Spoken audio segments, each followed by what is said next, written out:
Regardless of how you feel, the Chiefs are back in the Super Bowl and there's nothing you can do about it.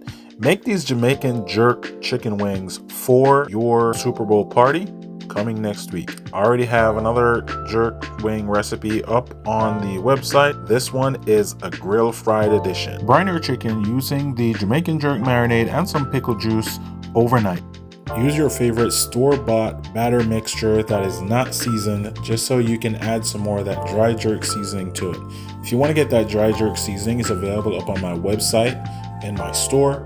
And if you subscribe to my newsletter, I will send you that Jamaican jerk marinade straight to your email. Now for the wings, you're going to cook them in the Weber kettle using the vortex or any other method you got. You just want high heat. Cook them for 20 minutes and then you're going to brush them with some oil or spray them with your favorite aerosol oil. Then you're going to cook them for another 20 minutes. After 40 minutes in high heat, your wings should be done. Then you can sauce them up if you want. Make sure you check out the full recipe up on my website and make sure y'all hitting that subscribe button. Follow for more.